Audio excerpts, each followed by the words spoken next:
الحمدللہ رب العالمین والصلاۃ والسلام علی سید الانبیاء والمرسلین۔ حضرت سلیمان علیہ السلام اور ایک چونٹی۔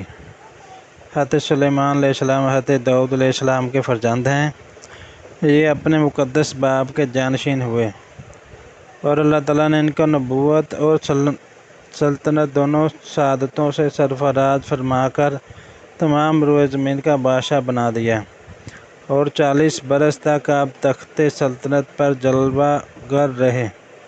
جنوں، انسان و شیاطین و جن اور چرندوں اور پرندوں اور درندوں سب پر آپ کی حکومت تھی۔ سب کی زبانوں کا آپ کو علم عطا کیا گیا، اور طرح طرح کی عجیب و غریب صنعتیں آپ کے زمانے میں بروئے کار آئیں۔ چنانچہ قرآن مجید میں ہے، ترجمہ کنز ایمان: اور سلیمان داؤد کا جانشین ہوا اور کہا، اے لوگو، ہمیں پرندوں کی بولی سکھائی گئی، اور ہر چیز میں سے ہم کو عطا ہوا، بے شک یہی ظاہر فضل ہے۔ اور دوسری جگہ قرآن مجید میں ارشاد فرمایا، ترجمہ کنز ایمان: اور سلیمان کے بس میں ہوا کر دی، اور اس کی صبح کی منزل 1 مہینہ کی راہ اور شام کی منزل 1 مہینہ کی راہ، اور ہم نے اس کے لیے پگھلے ہوئے تانبے کا چشمہ بہایا، اور جنوں میں سے جو اس کے آگے کام کرتے اس کے رب کے حکم سے، اور جو ان میں ہمارے حکم سے پھرے، ہم اسے برکتی آگ کا عذاب چکھائیں گے۔ اس کے لیے بناتے جو وہ چاہتا، اونچے اونچے محل اور تصویریں، اور بڑے حوضوں کے برابر لگن اور لنگردار دیگیں۔ روایت ہے کہ ایک مرتبہ حضرت سلیمان علیہ السلام جن و انس وغیرہ اپنے تمام لشکروں کو لے کر طائف یا شام میں وادی نمل سے گزرے، جہاں چونٹیاں بکثرت تھیں۔ تو چونٹیوں کی ملکہ جو مادہ اور لنگڑی تھی، اس نے تمام چونٹیوں سے کہا، اے چونٹیوں، تم سب اپنے گھروں میں چلی جاؤ، ورنہ حضرت سلیمان علیہ السلام اور اس کا لشکر تمہیں بے خبری میں کچل ڈالے گا۔ چونٹی کی اس تقریر کو حضرت سلیمان علیہ السلام نے 3 میل کی دوری سے سن لیا اور مسکرا کر ہنس دیے۔ چنانچہ رب تعالیٰ نے قرآن مجید میں فرمایا، ترجمہ کنز ایمان: یہاں تک کہ جب چونٹیوں کے نالے پر آئے، ایک چونٹی بولی، اے چونٹیوں، اپنے گھروں میں چلی جاؤ، تمہیں کچل نہ ڈالیں سلیمان اور اس کے لشکر بے خبری میں۔ تو اس کی بات پر مسکرا کر ہنسا۔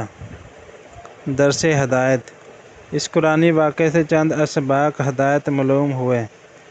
چونٹی کی آواز کو 3 میل کی دوری سے سن لینا، یہ حضرت سلیمان علیہ السلام کا معجزہ ہے، اور اس سے معلوم ہوا کہ حضرات انبیاء کرام علیہ السلام کی بصارت و سماعت کو عام انسانوں کی بصارت و سماعت پر قیاس نہیں کر سکتے، بلکہ حق یہ ہے کہ انبیاء کرام کا سننا اور دیکھنا اور دوسری طاقتیں عام انسانوں کی طاقتوں سے بڑھ چڑھ کر ہوا کرتی ہیں۔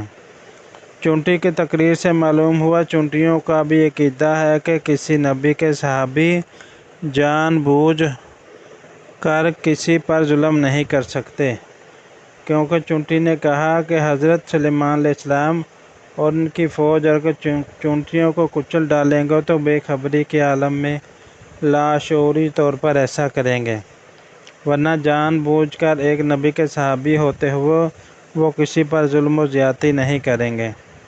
افسوس کہ چونٹیاں تو یہ عقیدہ رکھتی ہیں کہ نبی کے صحابہ جان بوجھ کر کسی پر ظلم نہیں کر سکتے، مگر رافضیوں کا گروہ ان چونٹیوں سے بھی گیا گزرا۔ ثابت ہوا ان ظالموں نے حضور سید المرسلین صلی اللہ علیہ وسلم کے مقدس صحابہ پر تہمت لگائی کہ ان بزرگوں نے جان بوجھ کر حضرت بی بی فاطمہ رضی اللہ تعالیٰ عنہم اور اہل بیت پر ظلم کیا، معاذ اللہ۔ یہ بھی معلوم ہوا حضرات انبیاء کرام علیہ السلام کا ہنسنا، تبسم اور مسکرانا ہی ہوتا ہے۔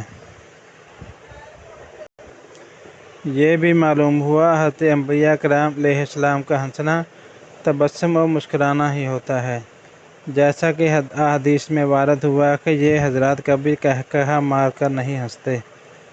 منقول ہے کہ ایک مرتبہ حضرت قتادہ محدث رحمۃ اللہ علیہ جو نہایت ہی بلند پایہ عالم اور جامع علامہ تھے، بالخصوص علم حدیث اور تفسیر میں تو اپنا مثل نہیں رکھتے تھے، کوفہ میں تشریف لائے تو ان کی زیارت کے لیے ایک عظیم الشان مجمع جمع ہو گیا۔ آپ نے تقریر فرماتے ہوئے حاضرین سے کئی بار یہ فرمایا کہ یعنی مجھ سے جو چاہو پوچھ لو۔ حاضرین پر آپ کی علمی جلالت کا ایسا سکہ بیٹھا ہوا تھا کہ سب لوگ دم بخود و ساکت خاموش بیٹھے رہے، مگر جب آپ نے بار بار للکارا تو حضرت امام ابو حنیفہ رحمۃ اللہ علیہ جو ابھی بہت کم عمر تھے، خود تو کمال ادب سے کچھ نہ بولے، مگر آپ نے لوگوں سے کہا، آپ لوگ حضرت قتادہ علیہ رحمت سے یہ پوچھیے، وادی نمل میں جس چونٹی کی تقریر سن کر حضرت سلیمان علیہ السلام مسکرا کر ہنس پڑے، وہ چونٹی نر تھی یا مادہ؟